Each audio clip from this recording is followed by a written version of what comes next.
Today, we have brought you a developing story that could define the trajectory of American foreign policy and reshape the geopolitical landscape of the Middle East for decades to come.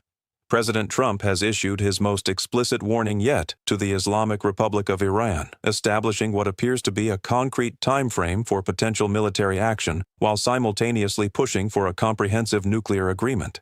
Speaking to reporters today, the president was asked directly about his confidence in ongoing negotiations with Tehran. His response was unequivocal and ominous. "I think they'll be successful. It's going to be a bad day for Iran. Very bad." This statement comes as the United States dramatically escalates its military presence in the region, with significant naval assets now en route to the Middle East. The administration's dual approach, diplomatic pressure coupled with overwhelming military preparation, signals a critical juncture in U.S.-Iran relations. What makes this moment particularly significant is not merely the rhetoric, but the substance behind it. The president has laid down explicit red lines for Tehran, warning of what he termed extreme trauma should Iran fail to strike a deal. When pressed on the timing of potential action, the president provided a remarkably specific answer: approximately 1 month, perhaps slightly longer.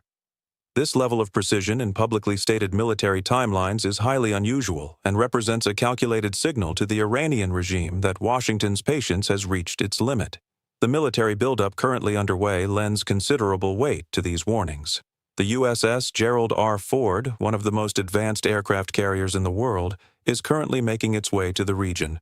Military analysts familiar with carrier strike group operations estimate it will take between 1 and 2 weeks for the Ford to reach its operational station and achieve full combat readiness. The firepower being assembled has been compared to force levels not seen since the 2003 invasion of Iraq, a comparison that carries profound implications. Adding further emphasis to the administration's message, President Trump made a strategic appearance at Fort Bragg, home to elite special operations forces. The symbolism was deliberate and unmistakable. American military capabilities can reach any target, anywhere, at any time. Foreign policy analysts are describing the president's forthcoming decision as potentially the most consequential of his presidency. The choice before the administration has been framed in stark terms. Trump could be remembered as the leader who liberated the Iranian people from nearly 5 decades of authoritarian rule and permanently neutralized a gathering threat to American security, or as the president who retreated more dramatically than any of his predecessors. The president himself has publicly stated that it is time for new leadership in Iran, a remarkable declaration that goes beyond typical diplomatic language about regime behavior and addresses regime existence itself. This raises inevitable questions about what would follow should the current government in Tehran collapse. Critics have expressed concern about the potential power vacuum that could emerge from regime collapse. However, supporters of aggressive action argue that the current situation could hardly deteriorate further. The Iranian regime has reportedly killed between 35,000 and 45,000 of its own citizens in recent street protests, a staggering death toll that underscores the brutality of the current leadership. There is historical precedent for authoritarian regimes choosing capitulation over destruction when confronted with overwhelming force. In late 2003 and early 2004, Libyan dictator Muammar Gaddafi, watching American forces successfully invade Iraq and capture Baghdad, made a strategic calculation. He contacted the United States and offered complete disarmament, saying, in effect, "Come take my nuclear weapons program, come take my chemical weapons of mass destruction." The United States did exactly that, completely disarming Libya. Gaddafi remained in power for several more years, but he had been totally disarmed. This historical example demonstrates that even despotic leaders can make rational calculations when faced with credible military threats. The question now is whether Iran's leadership will make a similar calculation. The Trump administration's demands of Iran are comprehensive and far-reaching. Tehran must completely dismantle any remaining nuclear weapons program capabilities that survived previous military strikes.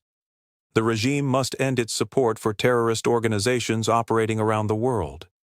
It must cease the killing of its own citizens in the streets.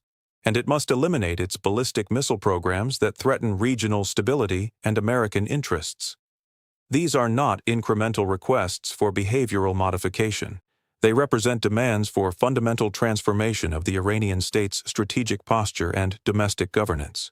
The time frame the president articulated, approximately 1 month, now creates a deadline by which the international community, and more importantly the Iranian regime itself, must operate.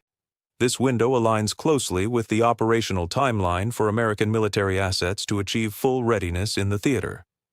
The Ford Carrier Strike Group will be on station and at full combat capability within roughly the same period.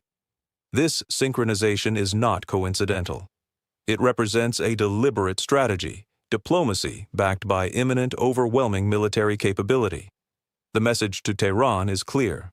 Negotiate now while negotiation remains an option, because once American forces are fully positioned and the deadline passes, the choice may be made for you. The ramifications of whatever decision emerges from this crisis extend far beyond bilateral U.S.-Iran relations. The entire Middle Eastern security architecture could be fundamentally altered. American allies in the region, including Israel, Saudi Arabia, and the United Arab Emirates, are watching closely.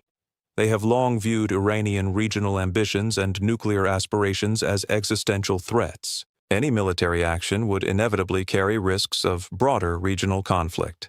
Iran maintains proxy forces throughout the Middle East, in Lebanon, Syria, Iraq, and Yemen. How these forces would respond to action against Iran proper remains uncertain. Conversely, successful pressure that forces Iranian capitulation without warfare could dramatically reduce tensions across multiple conflict zones simultaneously.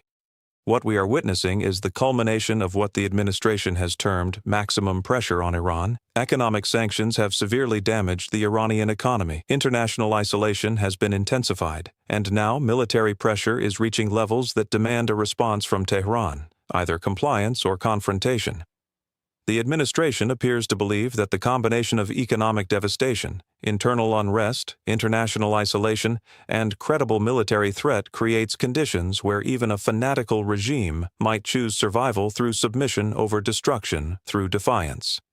In the coming weeks, the world will learn whether this high-stakes strategy of coercive diplomacy will succeed in fundamentally altering Iranian behavior without warfare, or whether it will lead to military conflict with consequences that will reverberate for years to come. What is clear tonight is that the status quo is no longer sustainable in Washington's assessment. The president has publicly committed to forcing a resolution to the Iranian nuclear challenge within a defined time frame. American military power is being positioned to back up that commitment, and Tehran faces a choice: make a deal now, or face what the president described as a very bad day, with extreme trauma to follow. The clock is now running. 1 month, perhaps slightly more. The decisions made in Washington and Tehran during this window will shape the Middle East, and American security, for a generation. We will continue to monitor this developing situation and bring you updates as this critical period unfolds. This is a story with profound implications for American national security, global stability, and the lives of millions of people across the Middle East. The next chapter will be written very soon.